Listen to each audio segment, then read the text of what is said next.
Yo, welcome back to the channel. So today I'm going to show you how to make one of these top of the range hardcore FPV freestyle drone. So for a long time people have asked me whether I'll ever do a build guide, and up until now I've been flying, so I just fly prototypes all the time, and I'm not always in a position where I can film the prototype and film me building it, but finally I'm at a stage where I'm able to do a new build. I've got time to film it, and it's a prototype that I don't mind showing for the first time. So these are my Archon V3s that I'm working on, and today I'm going to show you how to build this exact one using all my favourite components from start to finish. I'm going to go over the 5 different areas of the drone, from the frame to the flight stack, the video link, the control link, and the motors.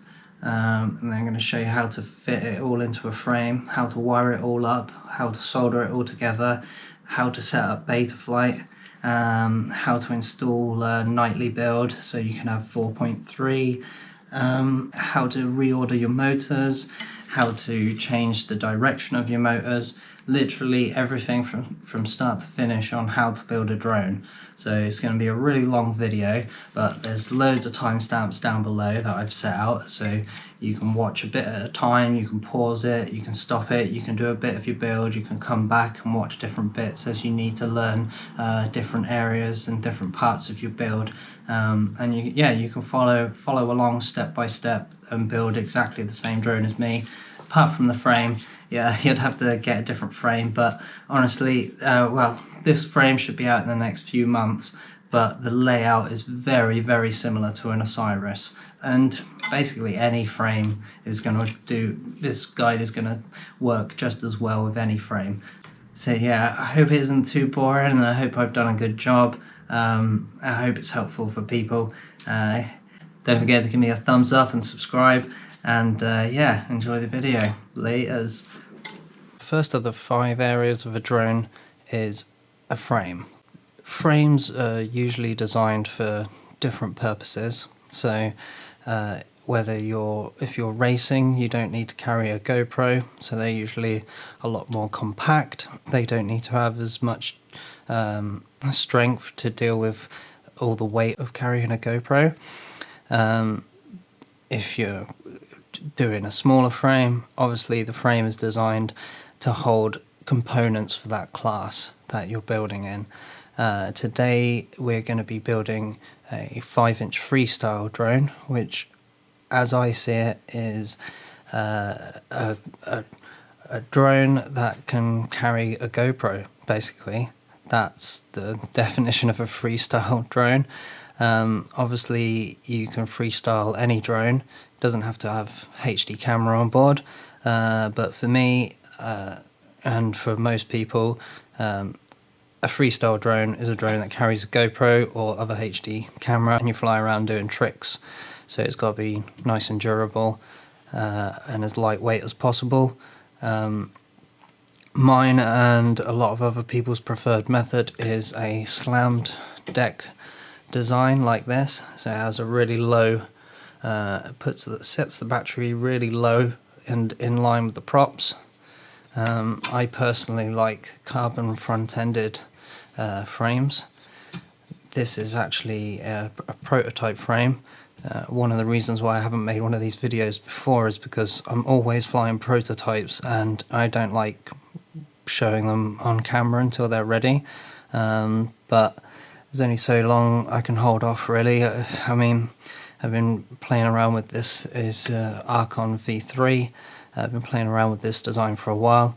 I'm not going to be showing how it all goes together, but obviously when you buy a frame you're going to put it together as everybody does. You put it all together like this, top plate and everything, and look at it and you're like, oh yeah, this is cool. And then the first thing you've got to do is take the top plate off so that you can build it. So I've designed this frame so that it can take 20 by 20 whoop size 1 inch and 30 by 30 stack. That's just so that you can build with whatever components you like. so there's plenty of room for that, and there's plenty of room in the back for your video link, so your VTX, and obviously your camera goes up front. Whether you're running DJI or analog, there's going to be plenty of room, and there's loads of little mounting options for it. I'm a bit biased when it comes to the importance of choosing the right frame. That's just because I designed my own. But yeah, I try to make them so that they're quite versatile with a lot of components. But I make sure that they work really well with the components that I like to use. So let's move on to the second part of what makes up a drone. And I would say the next part is going to be the motor. So on this build I'm going to go full premium. So when it comes to motors, in my eyes there are two motors. If you want to splash out and get the best of the best, then it's definitely these. iFlight Cyber Zing, they're super premium. I mean, it's got this really nice design that makes them all twinkle. They're very bling because they're all gold, but most importantly, it's not just about looks. These, as far as I know, and at the time of making this video, these are the only motors on the market that have a 10mm bearing, and I started using these about 10 months ago on my main freestyle build, my Osiris, and they're just amazing. They've taken so many hits and the bearings are still perfectly smooth. So as far as quality goes, if you want the best of the best, then you've got to pay about £20 a motor, 20 quid a motor for these iFlight Cyber Zing. If you're kind of new to the hobby and you're going to be crashing a lot more, or if you're building a racer where you're expecting to crash loads, I really don't think it's worth spending 20 quid a motor when for 10 or 11 pounds a motor you can get the Zing E's, which are the black ones. I've been using those for a long time now, and they are such good value for money. They've got tons and tons of power, they've got the really nice build quality, and they have the iFlight trademark anti-bearing crush O-ring in the inside the bell. There's a little tiny O-ring that is supposed to stop the bearing from getting crushed, and whether that works or not, the bearings do seem to last for a long time in those as well, so they just use good quality bearings at least. But I usually use, I've been flying, up until now I've been flying this version of it, the 2207.5, because I usually fly 2207 motors. They don't do a 2207, so it's this 2207.5 that I've been flying a lot. But it's quite heavy. This, with all the wires, is 38 grams. So I was kind of hoping that the gold ones, being a 2306.5, would be a little bit lighter. As it turns out, these are actually 4 grams each lighter. This, with all the wires, is only 34 grams. So I'm going to be saving, I'm going to be saving at least 16 grams on my overall all-up weight. So quite excited to try these out. Finding these low end, I've got the throttle is just a little bit jumpy. They've got, I hate to say it, but they've maybe got too much power. 2306.5, I think the throttle curve is just going to be a little bit more forgiving on the low end. And yeah, I mean, I've flown 2306 before, but I always end up going back to 2207.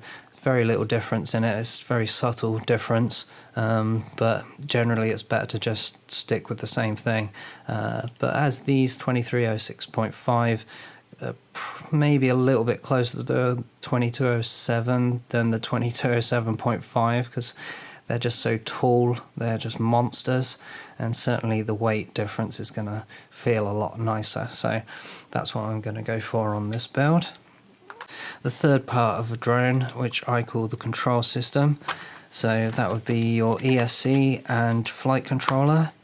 I have flown so many different types of VSC and flight controller, it's ridiculous. I try all the new ones and they all break very, very quickly, apart from Acon. So Acon, in my eyes, are the best ESC and FC manufacturer on the market at the moment. You'll also see that these are really small. That's because I run 20 by 20. I've been running 20 by 20 stacks for probably 2 years now, and ever since I realised that they worked and didn't break all the time in my racers, I knew that they'd be fine to use in my freestyle quads as well. So it just makes wiring up a lot easier. So this is the Acon AK32 20 by 20. Not sure what V it is, but I go with the one that doesn't have the heatsink on. I don't think you really need it in a freestyle quad because you're not on high throttle all the time like you would be in a racer. So it's just really nice build quality. The pads are nicely spaced apart, especially the lipo pads. They're very nicely spaced apart. That paired with this Acon F7 Mini V2. This is the HD version, so it has a built-in 10-volt BEC, mainly designed for an air unit because it has an air unit plug on the cable that comes with it. But I like to feed that into my Vista, even though the Vista can take 6S.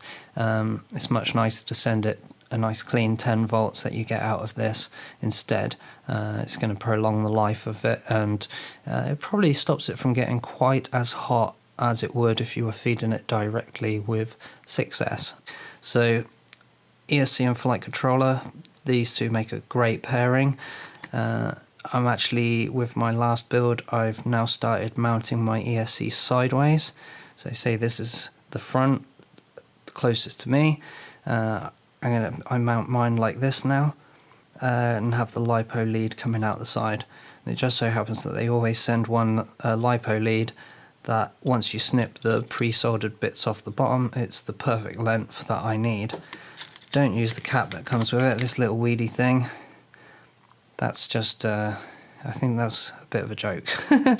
I use a nice 1000 UF 35 volt. I know I should probably use a 50, but 35 volt works just fine with 6S.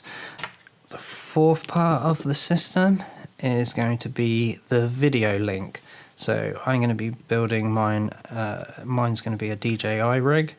I'm going to be using the Cadix / DJI Vista, and the antenna that comes with the Vista, it works really nicely, but in a freestyle frame it's just not very good. I see so many people using the included antenna in a freestyle frame, and it just doesn't work very well. It doesn't stick far enough away from the frame, and those extended ones that you can buy, I mean, it's a big piece of plastic sticking out. It's easily just going to break. Very, very easy to break. Back before DJI, when it was analog, we'd always get one of the, well, if you bought TBS, which I would, so the TBS would come with one of these. Yeah, with analog, I used to bend this back like this and have an extended SMA antenna sticking right out the back of the quad.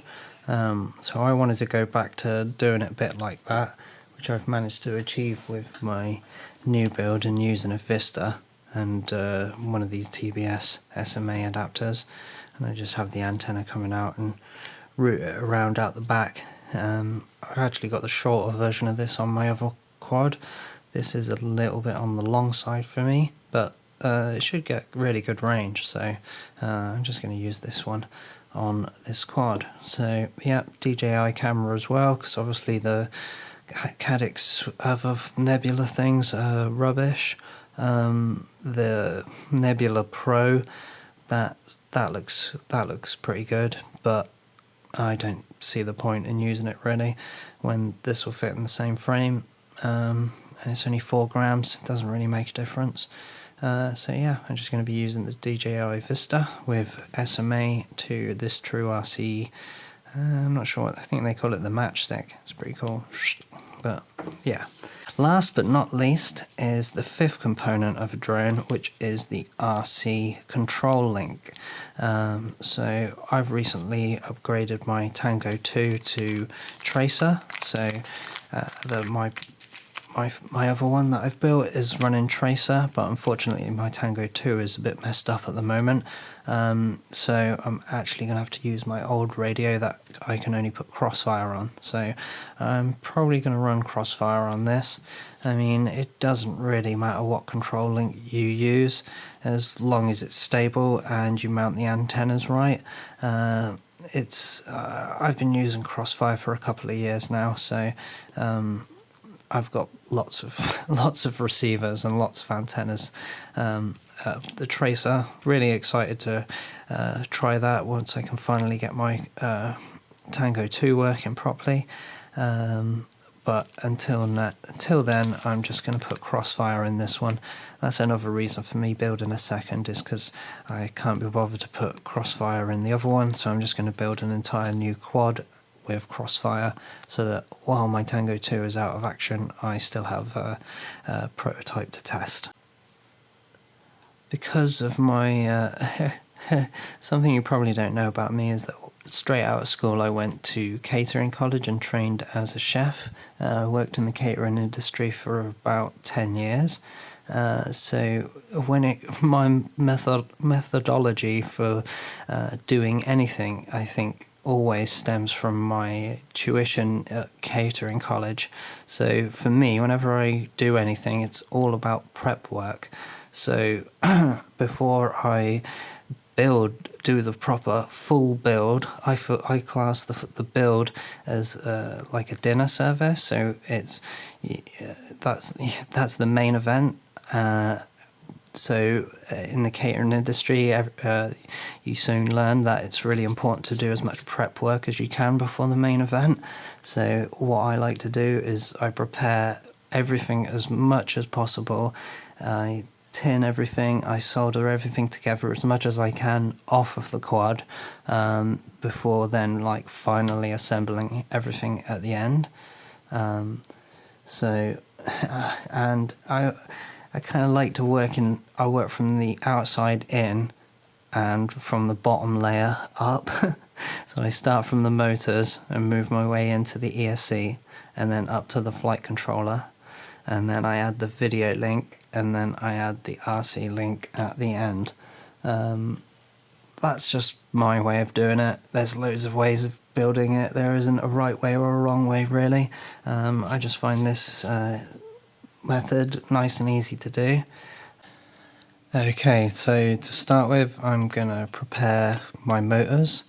Now, depending on how you are going to run your wires along the arms, depends on how you're going to prepare them.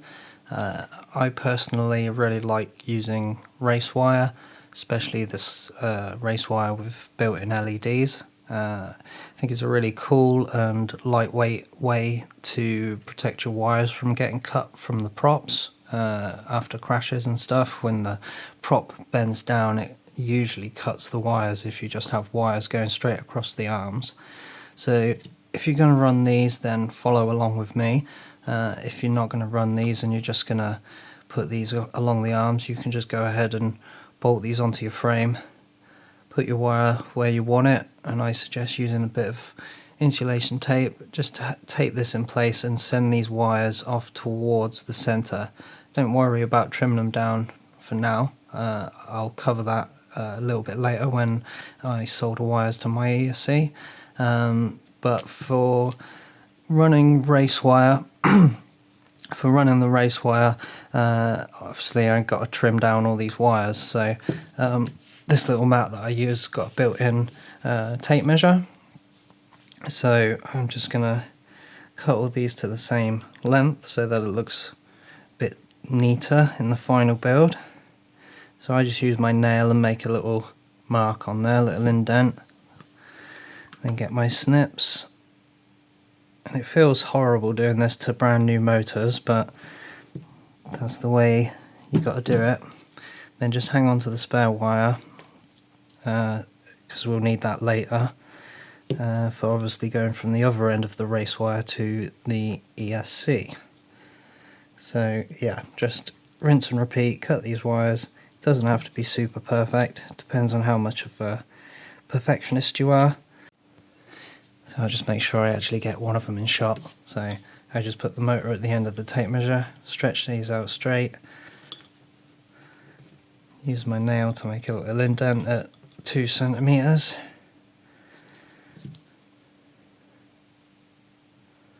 And then trim them off. Then we've got all 4 of them there all trimmed off. I use my nail to strip wire. If you've got little wire snips or strippers, I guess they're called, wire strippers, you could use those, but I don't think it's really needed. If the motor is good quality, then it's going to have really nice silicone coating on there. It's just really easy to just get your nail on it, just pinch the end of the silicone off to expose just a little bit of the wire. You don't need loads. The pads on this are pretty small, so you just need enough to go on the pad.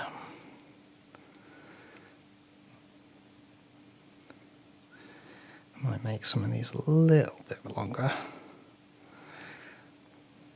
But you want to take off a little bit at a time, because obviously you can't put it back on and you don't want to be trimming them all down. But that is kind of why I go for 2 centimeters, just in case I have a problem and do need to cut the wires off and cut them down.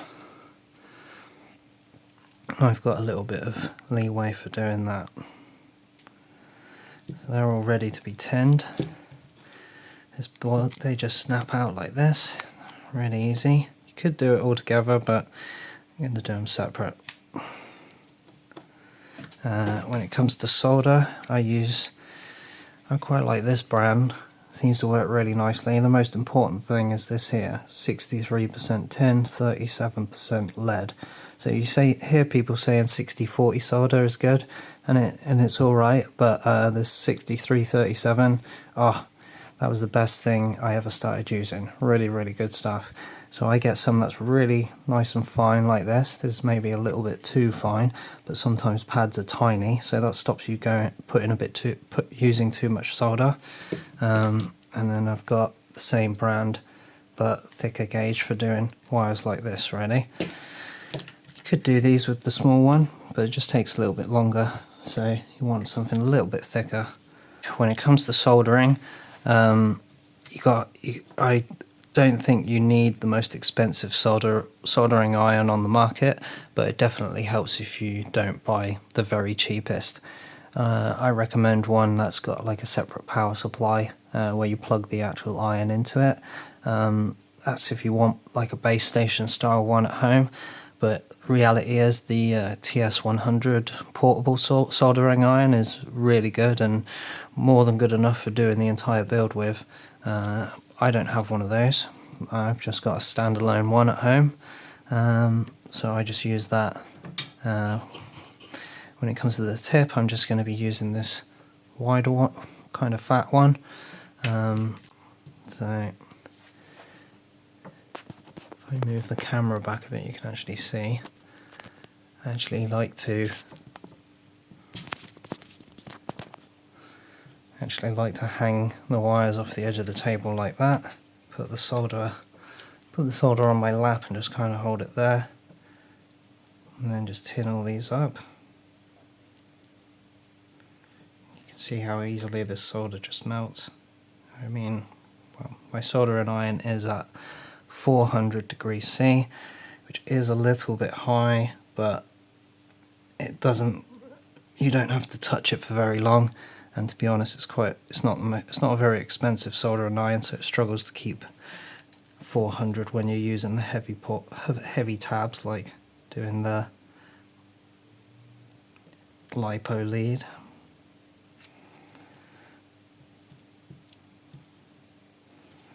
So yeah, if the wire's a little bit frayed like that, just tidy it up, just twist it. I'm sure everyone knows how to do that. Right, these little LEDs, they're nice and easy to do. There's not a lot of copper on them.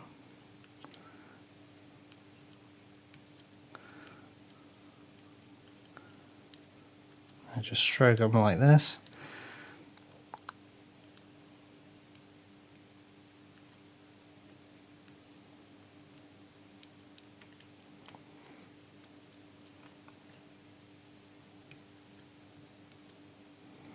Now you could use like a helping hand or something. They're really helpful. But yeah, this mat holds them in place well enough, and the whole point is that it doesn't mess up your table, even though the mat itself gets a bit messed up. These tend to stick a little bit. So I'm just going to turn all these around, do the other side. I've ruined my mat. I should have used a helping hand. So you can see there's pads on the bottom here, so you need to make sure this is insulated from the carbon fibre. I'm just going to use electrical tape, insulation tape. These are actually, you can fit 2 on a piece, so generally I just stick these to the back, well, and trim them. But I'm going to do that after I've done soldered these to it. Okay, so for prepping the motors, what we're going to be doing is soldering on the motor wires onto these LED strips. I've already tinned, all the motor wires are all tinned, all the LED strips are, tabs are tinned, and then it's just a case of soldering them together. Yeah, using the helping hand, definitely the way to go. It's just, yeah, you just need something to hold it steady while you do this bit, really. You haven't got to apply any force, just let the solder melt and it will just push down onto the pad. And then just hold it there for it to cool down. That was easy.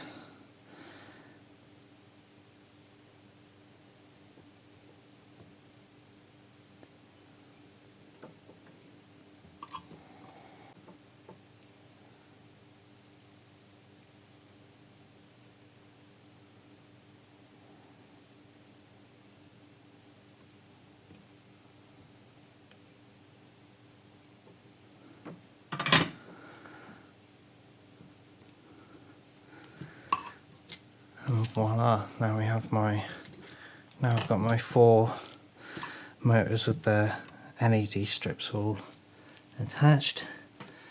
You know, not bad soldering. They ain't gonna come off and they're not gonna short, so I'm gonna now put some insulation tape on the bottom of it just to make sure I cover all these pads, and then I'm going to fit the motors to the quad and move on to the next stage.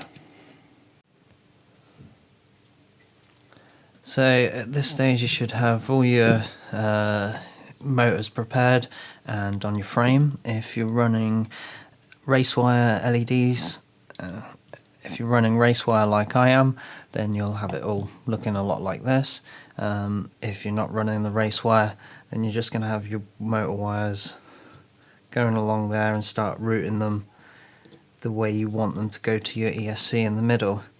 So with the prep work, it's about thinking about how it's all going to go together at the end. So you do want to kind of try to put stuff on your quad ready, and just kind of line things up so that you know where everything's going to fit. So when it comes to the 4-in-1 ESC, they're mainly designed for racing quads, where the back of the quad just stops here. So you have your stack in the middle, VTX, camera at the front, and usually you don't have all this back bit sticking out. So the LiPo lead can just go jump straight down, and usually bottom mount battery, so it can go straight down underneath and go to your battery at the bottom. Freestyle quads, generally battery on top, so you want the wires to go up. So for years I've just been going out the back here, around the back of this standoff, and then looping up and into the top. But back in the day, before we were using 4-in-1s all the time, we had PDBs that had the lipo tab sticking out the side like that, and you could just run the lipo lead straight up, straight onto the top plate like this. You can obviously do that with a 4-in-1 ESC, but the motor outputs then are all in the wrong position, so you have to reconfigure it all with Betaflight. But recently, with Betaflight 4.3 about to come out, they've added a cool new feature that makes it super easy to change the motor outputs in the configurator. So with my last build I tried it out and it works fine. So yeah, that's how I'm going to be building my freestyle quads from now on, is putting the 4-in-1 sideways. Because the other thing with with having it sideways like that and having the tabs at the front and the back rather than the sides, is that the wires from the motors, they go in the perfect way. They just go zoom straight in instead of kind of hanging out over here. It never looks very tidy, and they're quite susceptible for getting hit and ripping tabs off of your 4-in-1. Inside here, they're going to be all nice and protected. The only one sticking out is the lipo lead, which is going to be has got a lot more solder. The pad is a lot stronger. It's, you know, it's designed to take a lot more stress because it's thicker cable that you use on it. So running it sideways like this just means that I can go like this with my wires there and like this with my wires there. Makes the wires shorter, so technically lighter, but it's just a much tidier build. So that's the way I'm going to be running my 4-in-1 ESC. So let's get started on the 4-in-1 ESC. If you're running the race wire like I am, then I like to solder all the leftover wires onto the tabs before installing the ESC into the quad. Obviously, if you're not running the race wire and you've got the wires already going up towards where this is going to be installed, all you need to do is tin all these pads and attach your lipo lead and capacitor, and then that's ready to install. I'm just going to tin all of these now and get it ready for putting the wires on. So you just hold your soldering iron on it for a few seconds just to get it warm. It's only when you start doing these, then just flow a bit of solder onto there. Doesn't have to be loads, but you just want to cover the pads.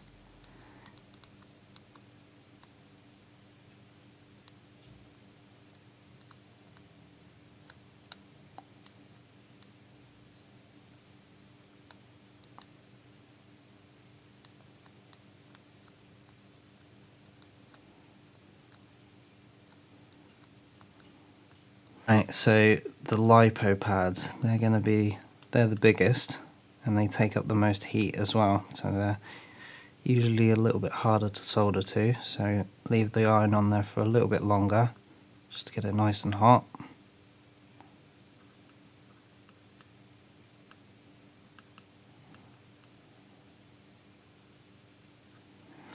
Now those little holes there and there, they're for putting your capacitor on, but from my experience that doesn't really work very well. It always just breaks off. So I attach mine using a couple of bits of wire instead. So you're just going to get your wires from earlier, trim a bit off,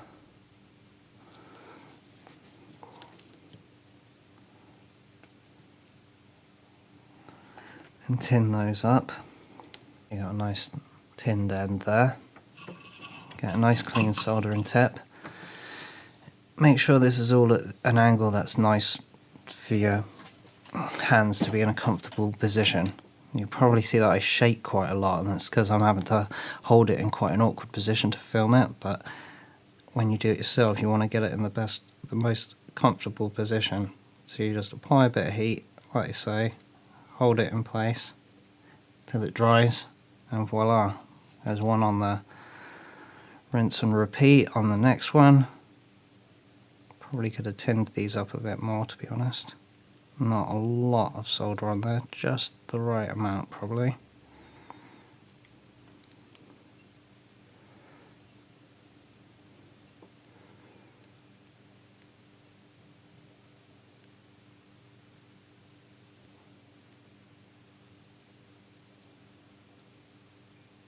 I could probably do with a little bit more.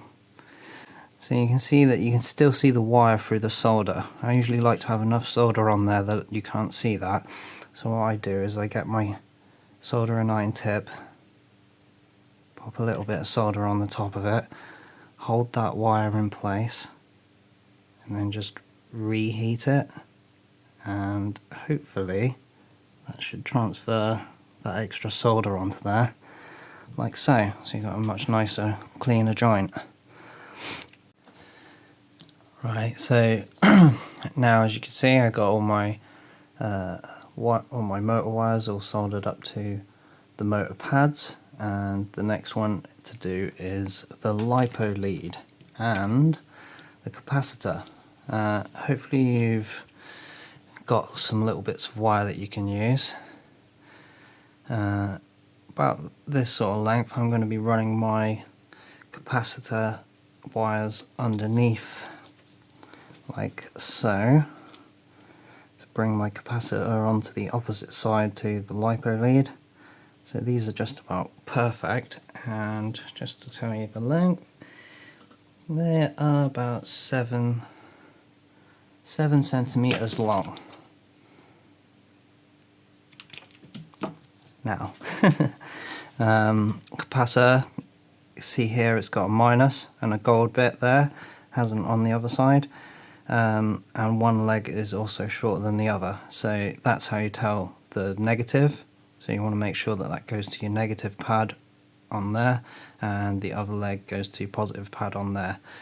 But I always solder on the LiPo lead first, so they come pre-soldered like that. First thing you're going to do is cut that off, because they use solder that's really hard to melt.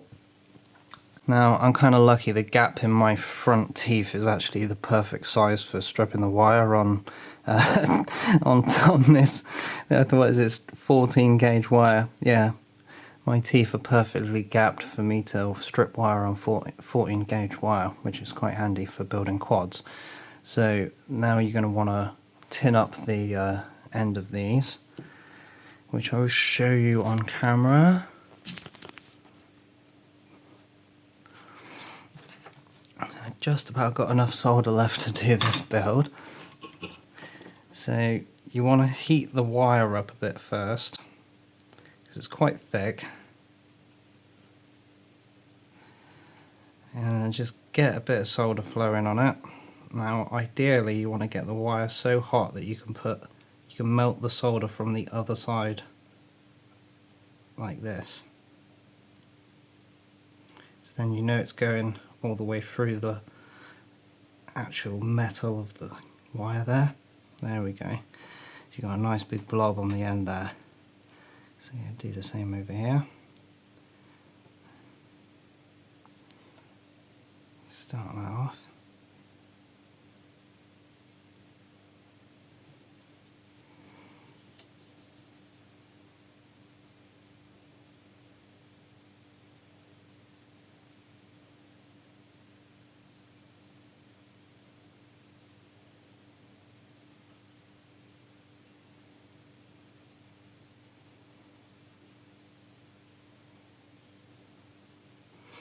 There we go. Now you'll turn it over and you'll see that it hasn't actually covered the whole thing, so do the back of the wire as well. Careful that it doesn't drip down. You do want quite a lot on here, so it might even be easier to just kind of roll it.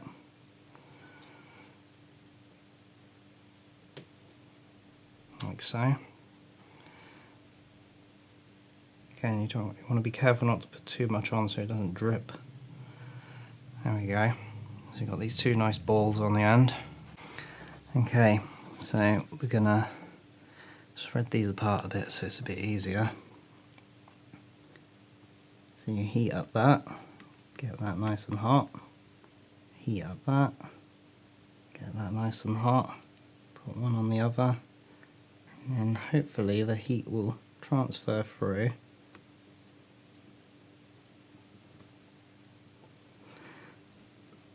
You want to go around the side of it there, just to make sure all of it liquefies.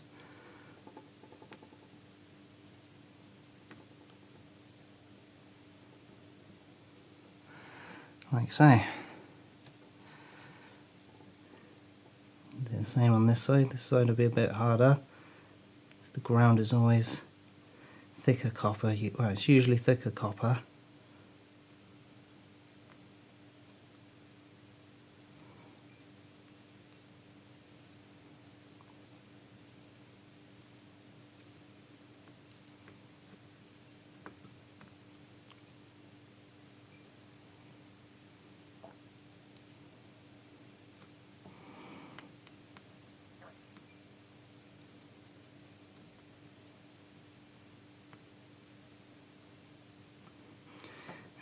As I said earlier, I was a chef for a while, so my fingers are quite, they call it asbestos fingers.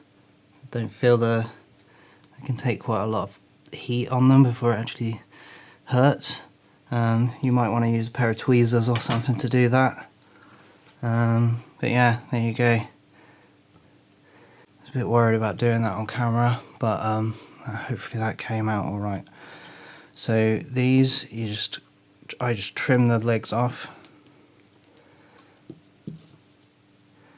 Take that off there for a sec. I might use it to hold this.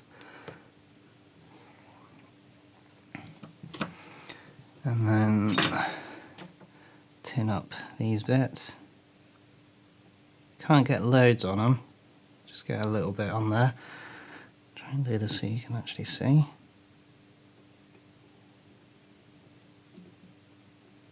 There's a bit on there. You don't need loads because you can put more on the wire to sort that out. Let's get your little wires.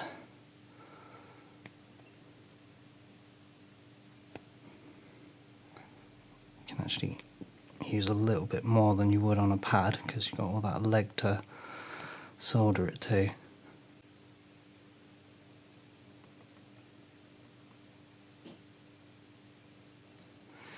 God, I wish I didn't drink so much coffee. I do shake a hell of a lot when I'm trying to do these delicate bits. I think a lot of people do. You just take your time, concentrate, try not to think about it too much. You should be alright. Just hold that in place till it cools down a bit. There we go. Okay, so I found a bit of heat shrink. So you just cut a couple of little bits off, enough to cover it all.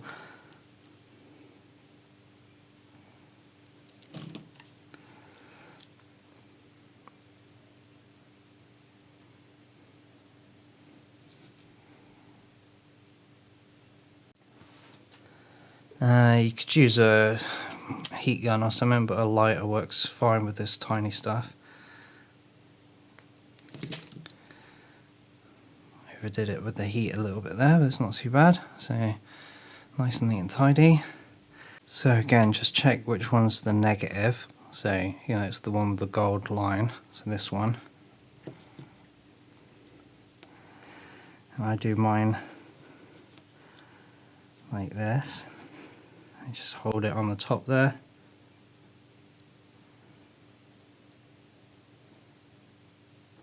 And then just melt it onto the top. Like so, as neat as you can. Yeah, so now my capacitor is soldered onto there. I put that through there. Run it underneath the board and stick it to the other side, like so. So I've got plenty of excess there, so it ain't going to cause any issues, and I just run it like that on the other side. And that's how I prepare my ESC. That's now ready for me to put the gummies in and pop it in the frame. Okay, so I thought I should show you. I've got the bolts in there with the little TPU things pushed down. They're nice and tight, so they kind of hold it in place. Then you bring over your ESC. Might need to split those. Yeah, another thing I like to do is actually I bend these down like that. Kind of get them started going in the direction that I want them to. Kind of bend them down a bit like this.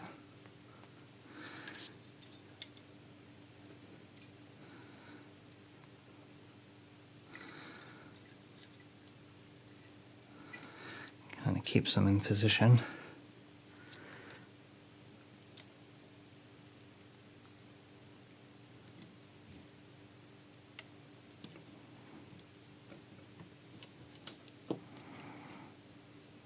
Like so.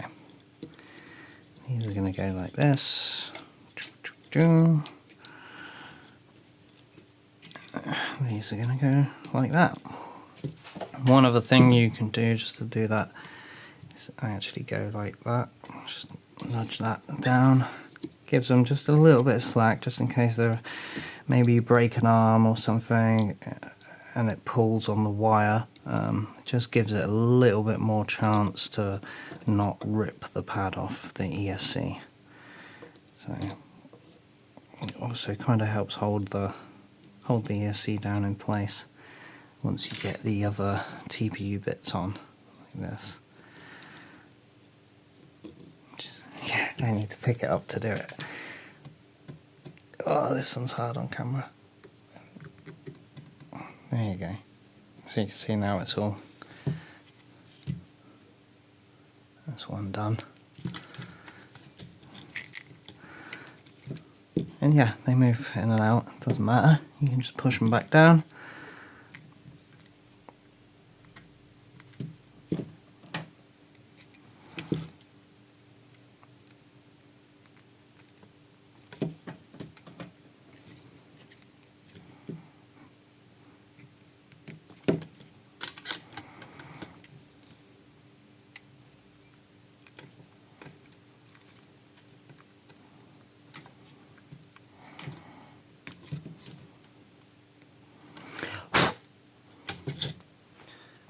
There we go. That's the ESC installed, ready to go. You want to make sure you've got a nice bit of clearance underneath it, so it's not touching any of the carbon. I know on some of my other frames there's been a press nut right near it, so you've had to raise it a little bit more. I've managed to fix that with this one. Fix. So DJI out of here, underneath and out the back. ESC cable underneath and out the back and into here, obviously. Then my receiver is going to be soldered on there. The wires are going to go underneath and pop out the front here. And I'm just going to leave the receiver there and run the Immortal T up through the top plate and behind the GoPro mount. So for prepping the ESC, in reality we've got to prep the video link at the same time. Now this ESC, this flight controller comes with, it's DJI ready, so it comes with this special cable that is made for the air unit. So it's got an air unit plug on it there. I'm just going to cut that off obviously, but this is going to plug into here.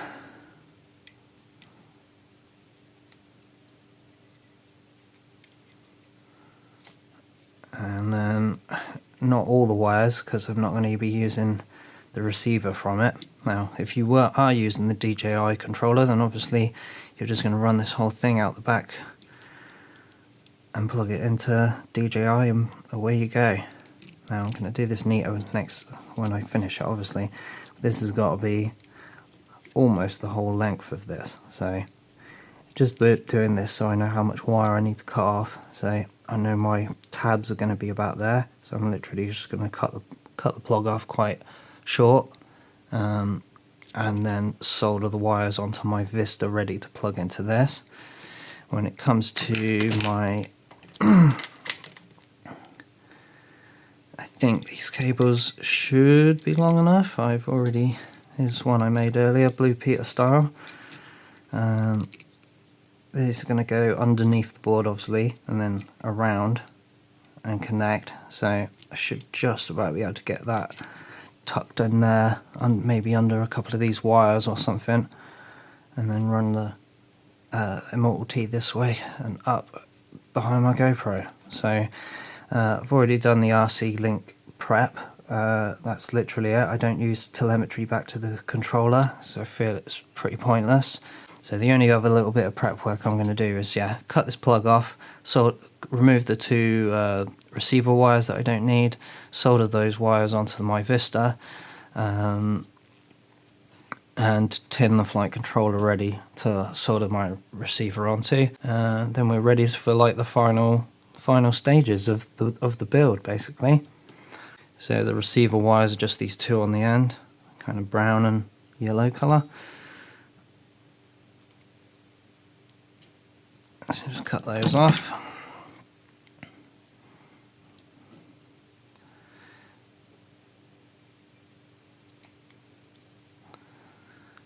There we go. Quick and dirty way of stripping the wires there, all four in one thumbnail. The more and more quads you do, the easier that's going to become. I think that's more of a bit of a technique thing. Yeah, I've soldered up quite a few of these before, so I already know that it goes grey on TX, then white next to that on RX,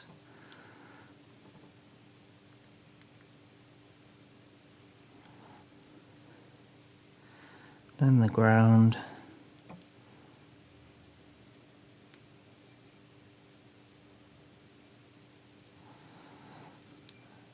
and then the power.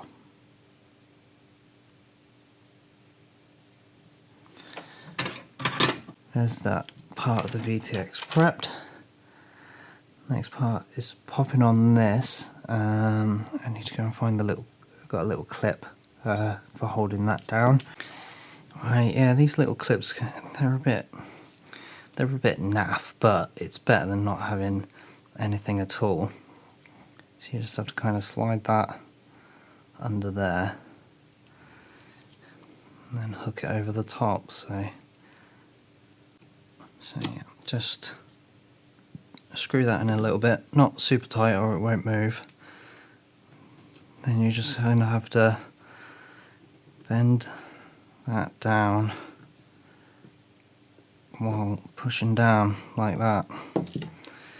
As I say, it is a bit janky, but it does seem to work. So that's my VTX all prepped up, ready to go. This wire's going to go running it like this. That's going to go like that out the back. That's going to go like that and into the flight controller. And the camera's going to go, hopefully not so tangled up. Unravel that a bit. That should just about be long enough to reach the front of the quad. So that's the VTX done. This is basically already done. I just got to tin it.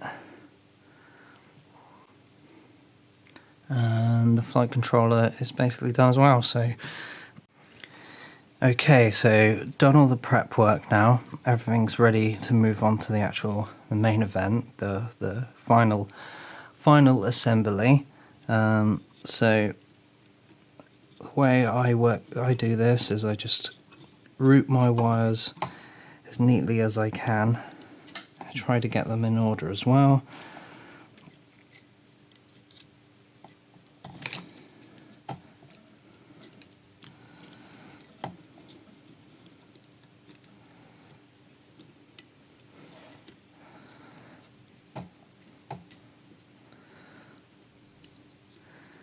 And you just run the wires the way you're going to run them to the pads. Give yourself a tiny little bit of slack, and like with the motor wires, I can just use my nail and make a bit of an indent on them.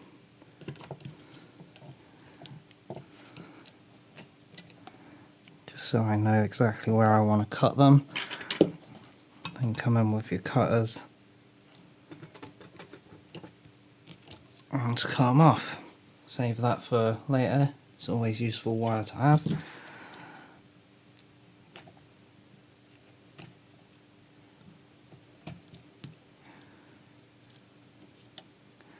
Then I trim these,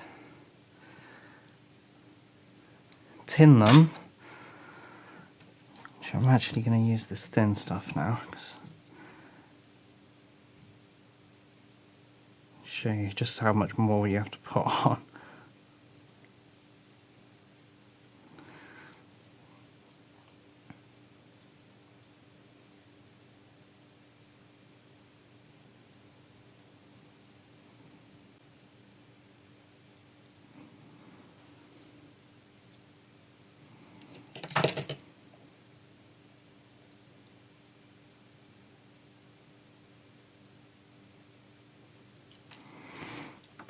And I like to use my tweezers just to hold the wires in place while I solder them down.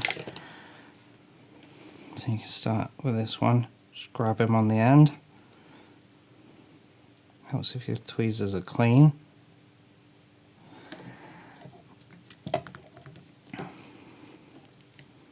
And you're just going to hold it onto the pad.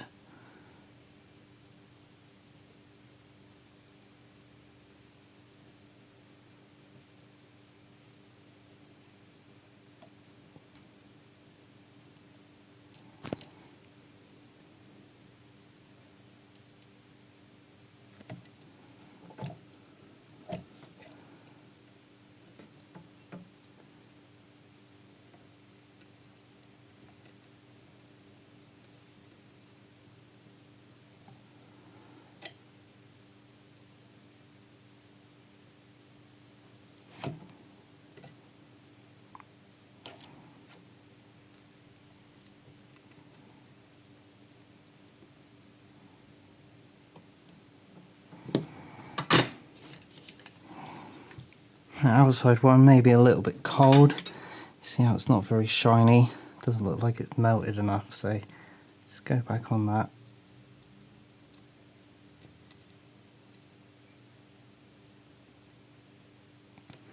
That's better. Now, insulation tape, just want to double check it. Yeah, it's a bit mangled. You're going to have to put this insulation tape on after. It's just not, because those pads go all the way through.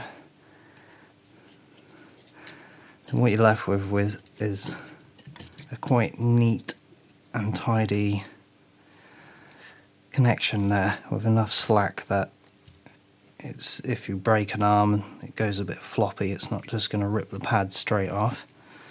Right, so now the hardest part is over. All the soldering, all the main soldering is done. All my motors are all wired up to the ESC, got my LiPo lead on, got my capacitor on, re-insulated the bottom of these with fresh insulation tape, and now it's at this stage where I like to actually test the ESC and make sure it's not actually, there's no shorts or anything, rather than plugging everything in, wiring everything up and then plugging it in and potentially causing harm to the other components. I just want to plug in 4S battery and see that all these light up basically, and that no smoke comes out of the ESC. Now smoke stoppers, they're okay. I've got this one, but I think it doesn't really come on quick enough to stop it. The only time I've had a short in the past and used one of these, it's still fried anyway, so, but you might as well put it on if you've got one, or you can use one of those light bulb things. So now I'm just going to hope for no smoke and look for the lights to come on. There we go.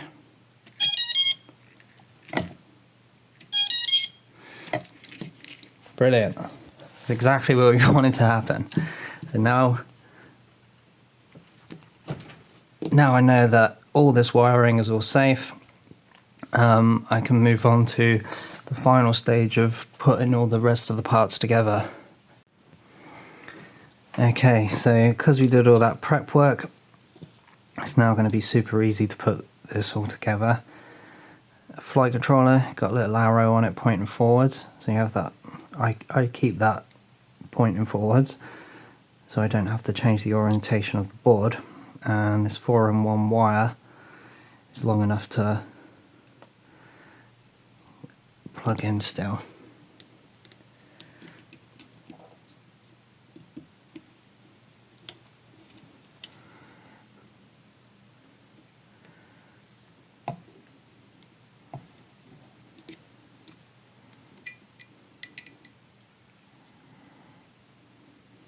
like so. So you can get those parts roughly in place. And you get your vista ready. That's going to go under there.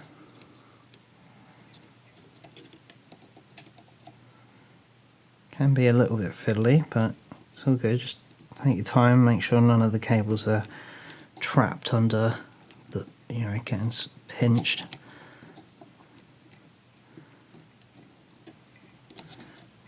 And I think it's best to not have all the slack under the flight controller, so pull as much of the slack out as you can. Don't forget you can push these bolts up more from underneath. You'll push those down a bit, so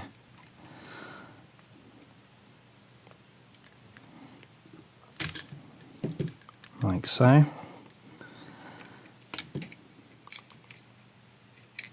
That's got enough room. So yeah, I just have a M2 bolt going through there. Tighten that up from underneath.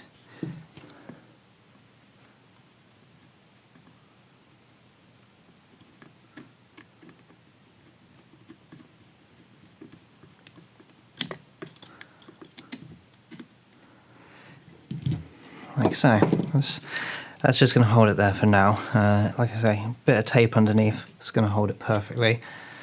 Next up, TPU mount.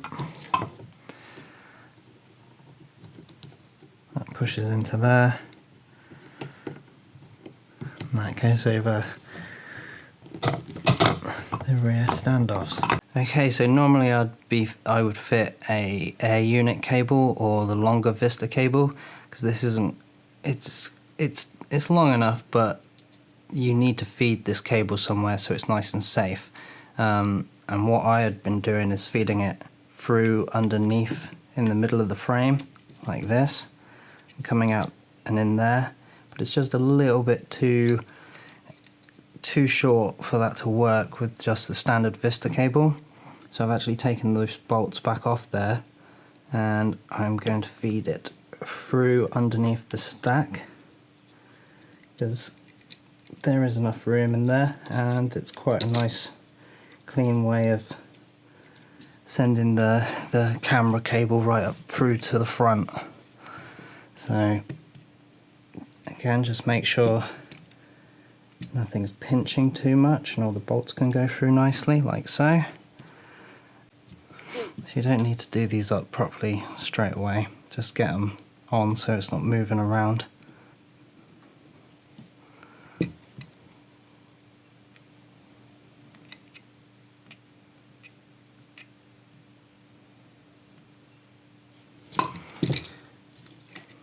Now with the Vista camera,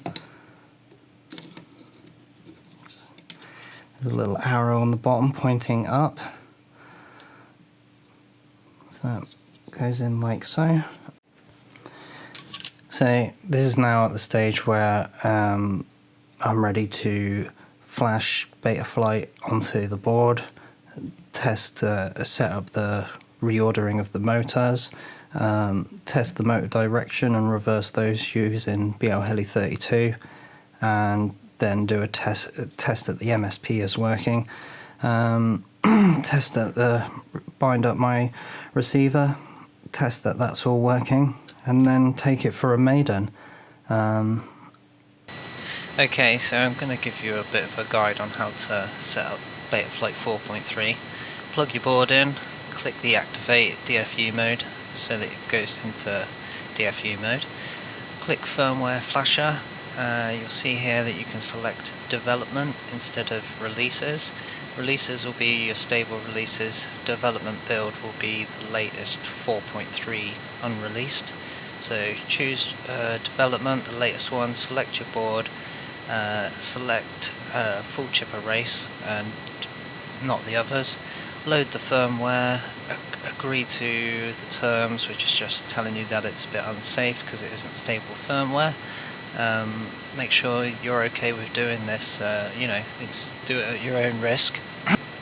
I'm doing it for the motor reordering thing alone, really, so Hopefully there aren't any bugs that I'm going to come into, but if there are, I'll be able to report those and get them squashed before the final release. So you can contribute to Betaflight by helping out by testing this firmware, and if you find any bugs, you can report them and help them get fixed before it gets released.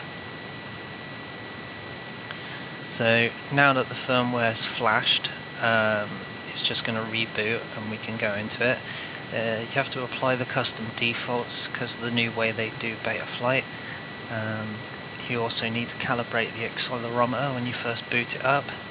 Next thing is just use the left hand side as a bit of a wizard, work your way down through it. So ports tab, serial on UART2, MSP on UART3, then go down to your configuration. I'm going to run D-Shot 600. I use motor stop and bidirectional D-Shot to get the RPM filter. I reduce my min throttle to 5%. I use 180 degree arm angle so that I can arm it upside down. I turn off the magnetometer, the barometer, leave the accelerometer on, run 8K, and give it a name so that I know what quad it is when I'm looking at black box. I choose serial based receiver and crossfire. That's where you'll choose S-Bus if you're running S-Bus. Then I move down, I turn air mode off, OSD on, leave the dynamic filter on. I set my tone to number 3 for beeper and for lost model alarm and when the receiver's not connected. Save and reboot. Then we go down to the battery.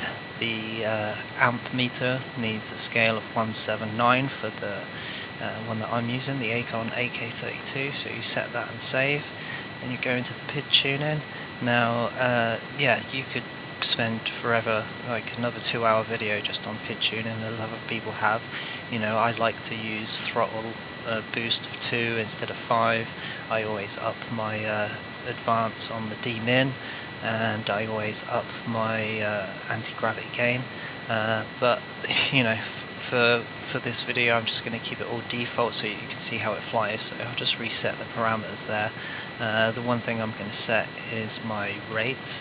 If I was racing, I use 0.75, which gives me a 600 degree per second roll rate. But as this is a freestyle quad, I will be using 0.75 and 0.85 so that I can get a 1000 degree per second roll movement rate. So I set all those the same axes and hit save. I have tried out the actual rates and I've been using those for a while, but I don't know, I went back to the standard rates and I actually think they feel a bit better. So it's all a feeling thing, so it doesn't really matter.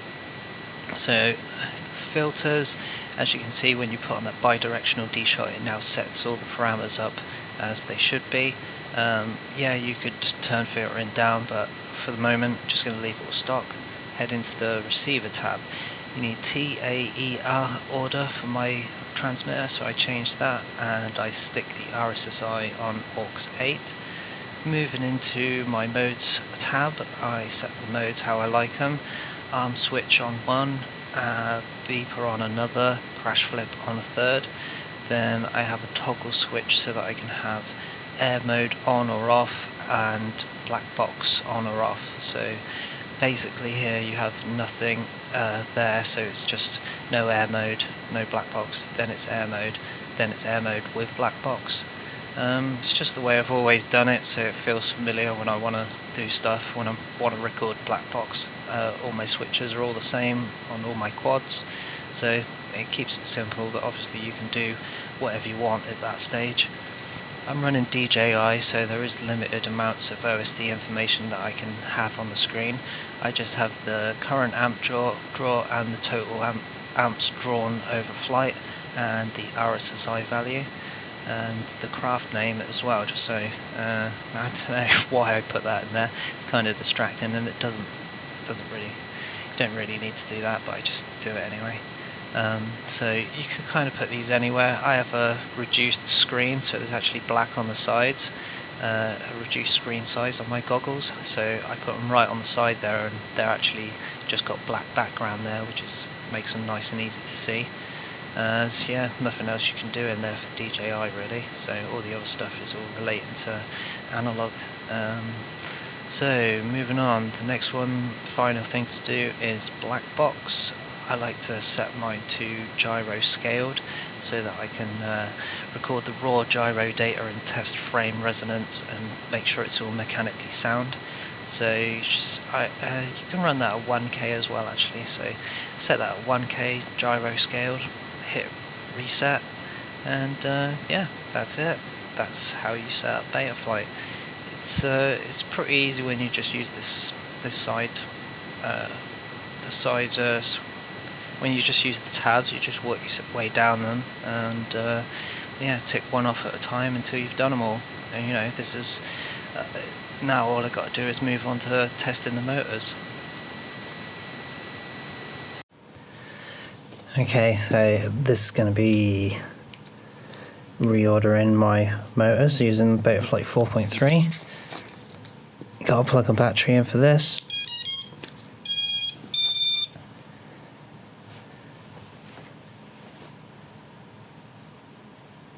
Just check they're all working.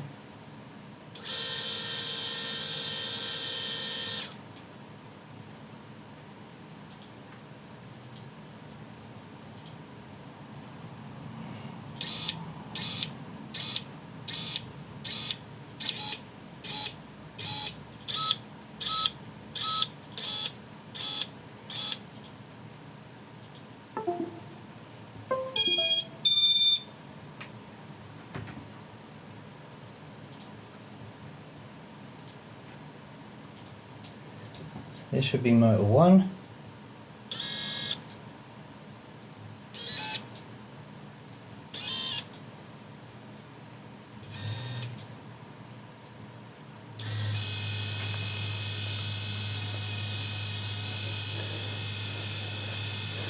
So 1 is the wrong way, 2 is the wrong way, 3 is the wrong way, 4 is the right way. It's only number 4 that's the correct way for me.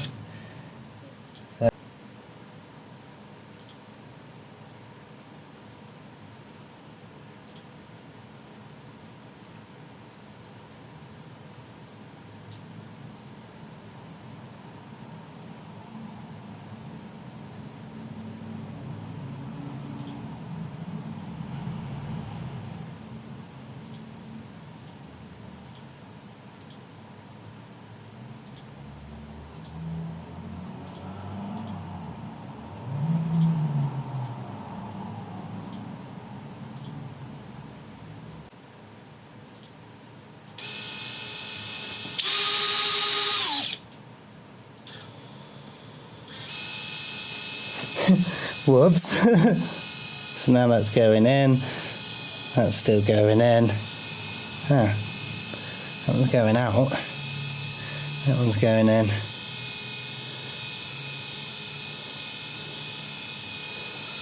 The ESC 1 didn't change.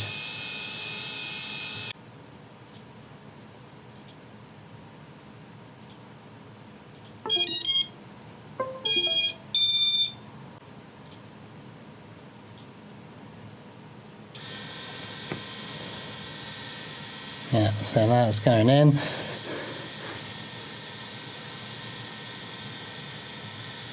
That's going in, that's going in, and that's going in. So they're all done. Everything's all set up. Now all I've got to do is bind the receiver, check my endpoints, and test hover.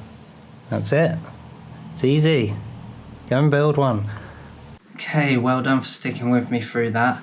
Yeah, a couple of things that I did to finish off this build was add my battery straps, and you can see how I route the LiPo lead up there, and then I have the LiPo lead coming out the battery over here, and then they just connect on this side. Then you put the buckles on the other side. I've also added a little zip tie to hold the antenna, just a little bit of stress relief there.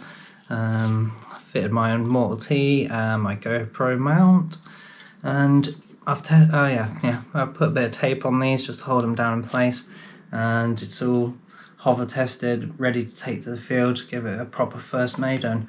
Yeah, and as you saw, that's all on default at the moment. I'm going to show you how it flies in the next video, and then I've never really learned how to do proper PID tuning, so we're going to learn that together, I reckon. So yeah, I hope you've been able to follow along closely, and you've been able to come up with a decent build like this. And yeah, I look forward to hearing all your comments in the comment section below. As always, I'm happy to answer them, or answer all the comments as always. And yeah, so if you have any questions, leave them below, and I'll help you put your build together. So yeah, thanks for watching. Take care. Laters.